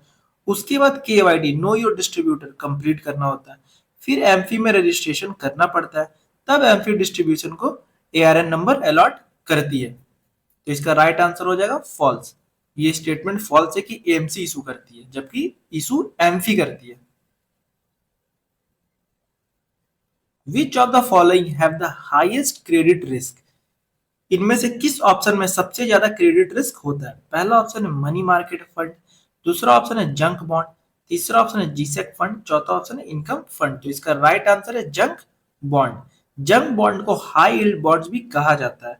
ये बॉन्ड लो क्रेडिट रेटिंग वाले होते हैं, इश्यूअर फाइनेंशियली स्ट्रांग नहीं होते, डिफॉल्ट का रिस्क ज्यादा होता है, इसलिए इनमें क्रेडिट रिस्क सबसे ज्यादा होता है। तो आप लोग इस तरह याद कर सकते हैं कि G-sec fund very low credit risk होता है क्योंकि वो गवर्नमेंट बैक्ड होता है। मनी मार्केट फंड इसमें भी क्रेडिट रिस्क लो होता है। इनकम फंड मीडियम होता है। और जंक बॉन्ड में वेरी हाई क्रेडिट रिस्क होता है, इसलिए इसका राइट आंसर है junk bond. Which information has to be included in the mutual fund application form when a non-resident subscribe for the units? Question ये बोल रहा है जब एनआरआई म्यूचुअल फंड यूनिट्स खरीदता है तब एप्लीकेशन फॉर्म में कौन सी एक्स्ट्रा इन्फॉर्मेशन देनी जरूरी होती है। पहला ऑप्शन है पासपोर्ट डिटेल्स, दूसरा ऑप्शन है countries of residence in the past 1 year, तीसरा ऑप्शन है details of investment made in the last 1 year, और चौथा ऑप्शन है करेंट ओवरसीज एड्रेस। तो इसका राइट आंसर है करेंट ओवरसीज एड्रेस। जब एनआरआई म्यूचुअल फंड में इन्वेस्ट करता है तब एप्लीकेशन फॉर्म में नॉर्मल डिटेल्स के अलावा ओवरसीज डिटेल्स यानी कि ओवरसीज एड्रेस देना मैंडेटरी होता है। एएमसी को इन्वेस्टर की रेसिडेंस लोकेशन पता चलता है, इससे रेगुलेटरी कंप्लायंस मेंटेन होता है, टैक्सेशन और कम्युनिकेशन प्रॉपर तरीके से होता है। तो इसका राइट आंसर है current overseas address. Identify the false statement. Statement क्या है, पहला स्टेटमेंट है while evaluating the mutual fund scheme the expense ratio matters more in debt fund than equity fund. Expense ratio debt fund में equity fund से ज्यादा important होता है। दूसरा स्टेटमेंट है an ultra short term debt fund has to mandatorily invest in high credit quality debt security. Ultra short term debt fund सिर्फ high credit quality securities में ही invest कर सकते हैं। तो ये दोनों में से देखना है कि कौन सा ऑप्शन फॉल्स है। तो ऑप्शन है ऑप्शन ए इज फॉल्स, दूसरा ऑप्शन है ओनली बी इज फॉल्स, और तीसरा option both A and B are false. तो इसका राइट आंसर है only B is false.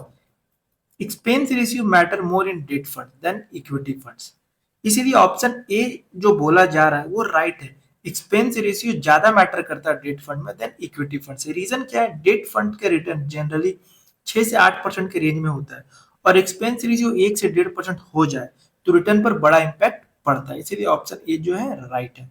Option B है फॉल्स। डेट फंड, अब इसका एग्जांपल समझते हैं। मान लेते हैं कि डेट फंड 7% है, एक्सपेंस रेशियो 1% है, तो नेट रिटर्न कितना आ गया 6% आ गया।